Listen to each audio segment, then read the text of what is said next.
Selamat ketemu kembali di channel Sentra Kompetensi yang komitmen dan konsisten membahas seputar pendidikan dan pembelajaran. Bapak dan Ibu guru dan kepala sekolah yang berbahagia, kali ini kita akan membahas cara pendaftaran satuan pendidikan yang akan melaksanakan kurikulum merdeka jalur mandiri tahun 2022. Nah, batas pendaftaran ini seyogianya harus selesai pada tanggal 31 Maret 2022. Namun informasi yang terakhir masih diberi dispensasi diperpanjang sampai 30 April 2022.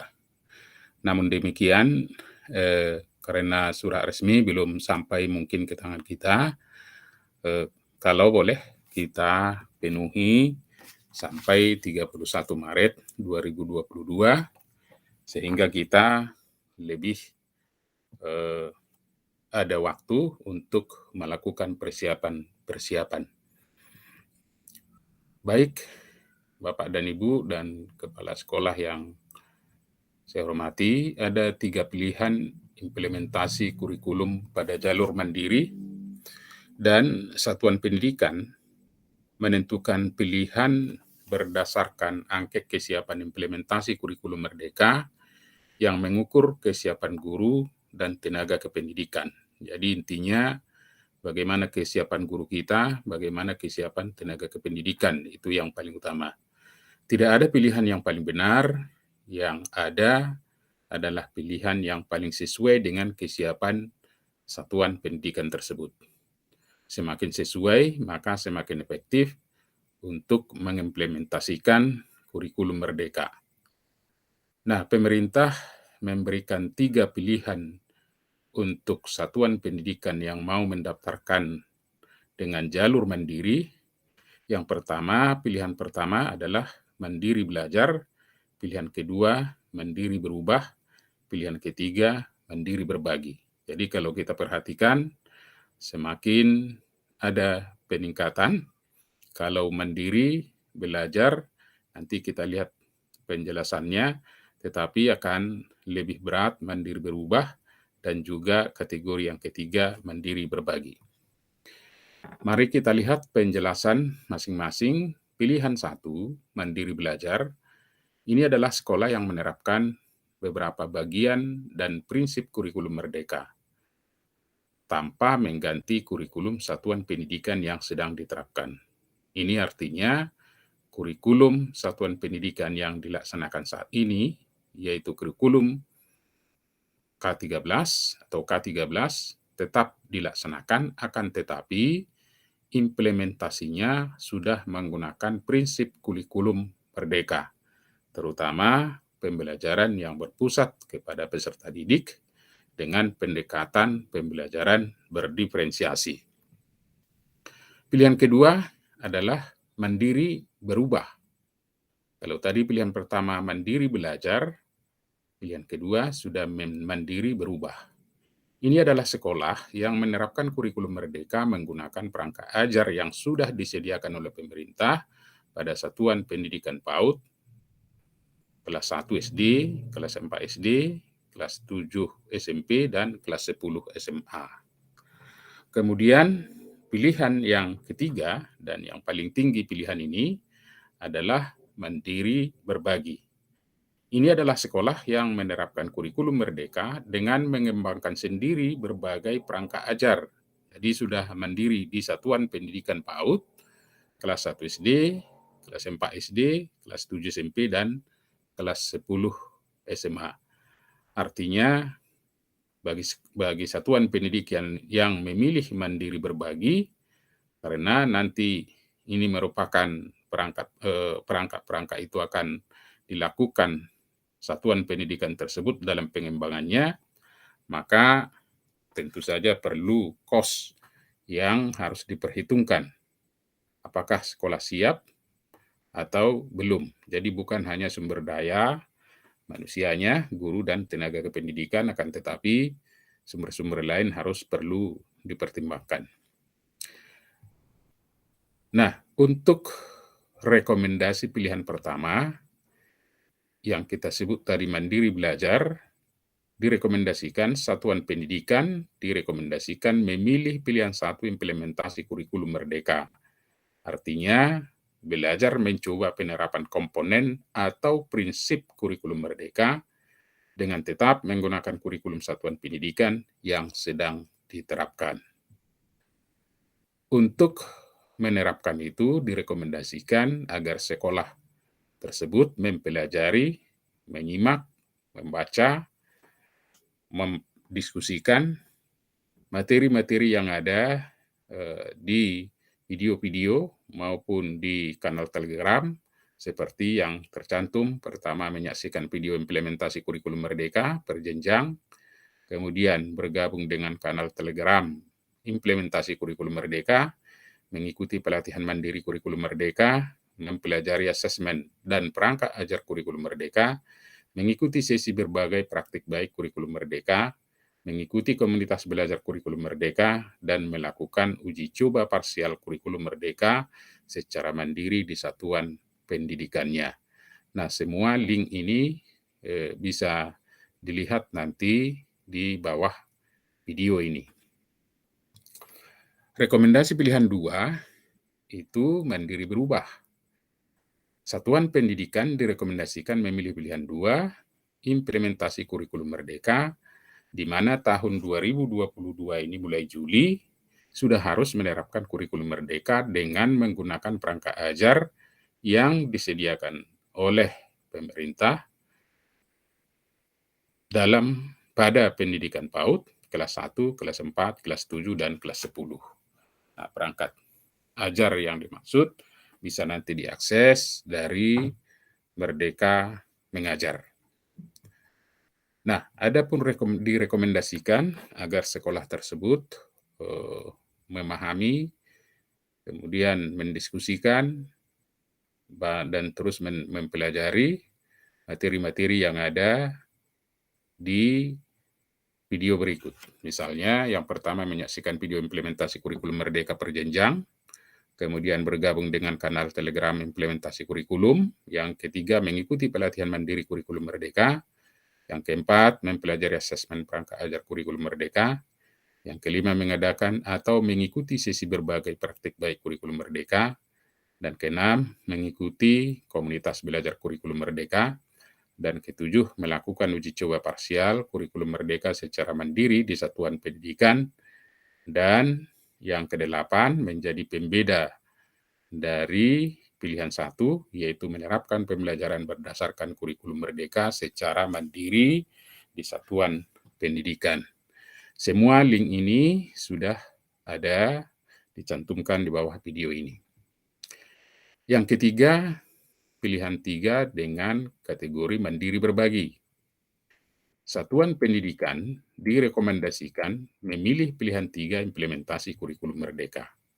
Nah, pada tahun ini, Juli 2022, sekolah tersebut menerapkan kurikulum merdeka dengan melakukan pengembangan sendiri berbagai perangkat ajar pada satuan pendidikan, dimulai dari PAUD, kemudian kelas 1, kelas 4, kelas 7, dan kelas 10.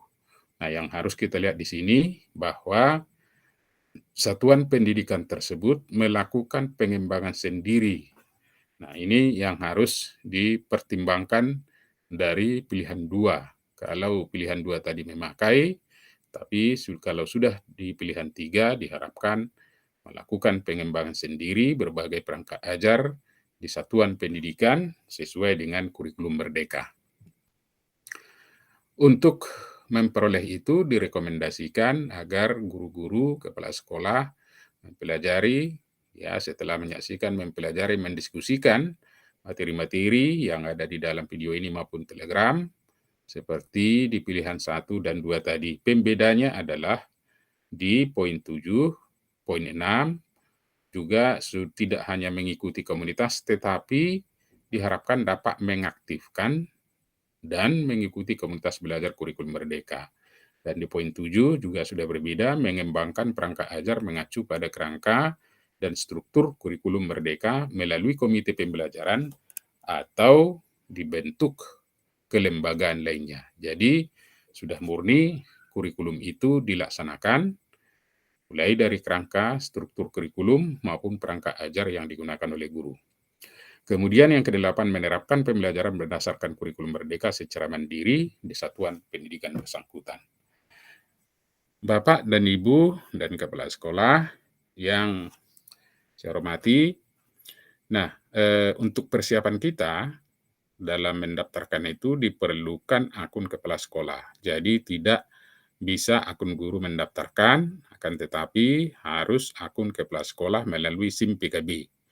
Kemudian ditonton dulu video kurikulum merdeka, sehingga bisa mengidentifikasi, menafsir, mempertimbangkan, kemudian nanti didiskusikan dengan guru, diambillah keputusan bahwa guru atau sekolah, semua warga sekolah itu sudah sepakat menggunakan pilihan 1, 2, atau 3. Kemudian nanti di sian itu ada menyelesaikan kuesioner, kemudian nanti kuesioner ini juga dapat diunduh. Nah, lengkapnya nanti penyusunan ini Bapak dan Ibu bisa ditonton di https YouTube 6B C Kiki Teki 4 Teki C, dan ini sudah dicantumkan di bawah video ini. Kemudian tata cara pendaftaran ada 6 langkah. Pertama, dikunjungi dengan akun tadi, dikunjungi halaman kurikulum GTK Kemendikbud. Pastikan mempelajari semua informasi pada laman ini sehingga tidak salah pilih.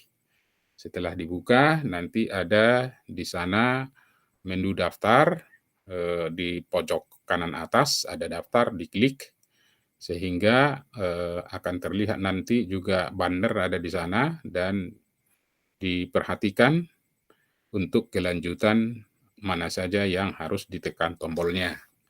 Nah, biasanya setelah diklik daftar itu, nanti kita menggunakan akun SIM PKB untuk kepala sekolah di satuan pendidikan, sedangkan untuk kepala madrasah menggunakan akun Simpatika. Nah, setelah itu, setelah ada laman masuk ini, nanti ada diklik masuk sehingga dapat mengisi data-data yang diperlukan. Nanti lamannya akan tampak demikian, ada Merdeka Belajar, ada 2, ada harus diklik, sehingga nanti disinilah mengisi data-data. Kemudian ada semacam surat keikutsertaan berupa informasi pendaftaran, dan ini nanti dicentang, kemudian diklik disetujui, ikuti pembelajaran.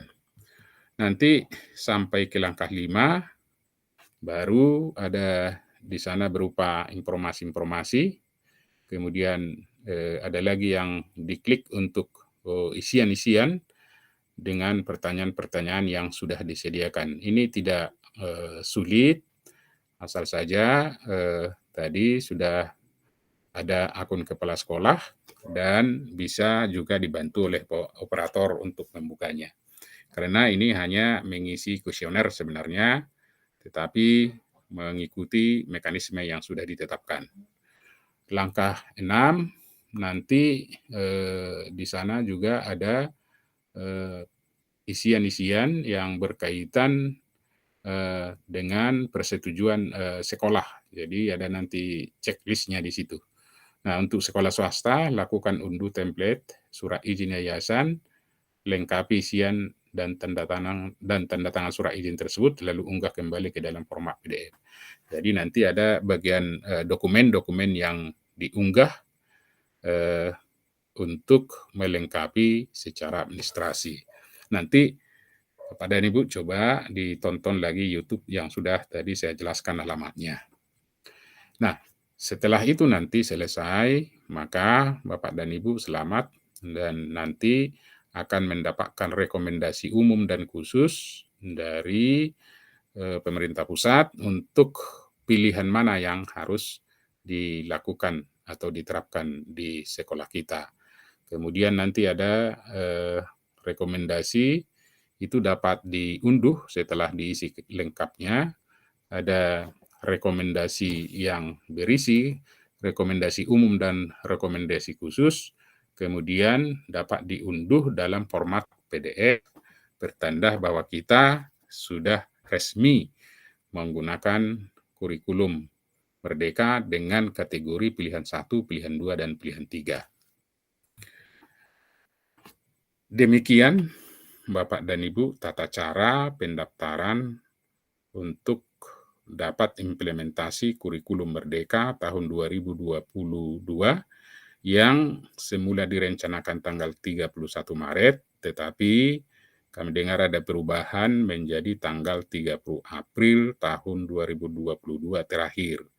Nah, ini perlu kami katakan sebaiknya kita selesaikan saja tanggal 31 Maret ini sehingga hasilnya pun langsung dapat kita ketahui dan kita punya waktu untuk melakukan persiapan-persiapan. Nah, taufan pendaftaran itu saya ulangi sekali lagi di https kurikulum.gtk.kemendikbud.go.id. Nah, ini nanti seperti yang sudah saya jelaskan tadi dilengkapi ditonton di https YouTube 6B si Kiki T Ki 4 T Ki C. Nah, Bapak dan Ibu, setelah itu nanti lengkap pendaftaran, perlu juga guru-guru kita mempelajari topik-topik tertentu, yaitu alur belajar kurikulum Merdeka pada platform Merdeka Mengajar yang bisa diakses guru-guru maupun kepala sekolah yang memiliki SIM akun akun guru. Nah, Bapak dan Ibu, yang dibahas di situ nanti yang perlu dipelajari, pertama topik Merdeka Belajar, yang kedua ada topik kurikulum, dan yang ketiga ada topik perencanaan pembelajaran, tentu dengan uraian-uraiannya yang cukup banyak, sehingga kita semakin memahami. Dan yang keempat adalah topik asesmen, yang kelima adalah topik penyesuaian pembelajaran dengan karakteristik murid. Nah, dan setelah itu perlu lagi guru-guru mempersiapkan semua perangkat-perangkat yang perlu digunakan, terutama modul ajar, modul proyek, dan juga buku ajar yang digunakan oleh guru dalam melaksanakan pembelajaran tersebut. Itu Bapak dan Ibu, saya kira tidak begitu banyak sebenarnya yang kita persiapkan. Yang perlu sebenarnya diperhatikan di sini adalah bagaimana sumber daya kita di sekolah, terutama kita hendaknya berpikir dengan pendekatan aset, mungkin tidak lagi menggunakan atau berubah dari yang selama ini kita gunakan pendekatan pemecahan masalah. Tetapi bagaimana kita berbasis kekuatan, kemudian mencapai target yang sudah kita tentukan.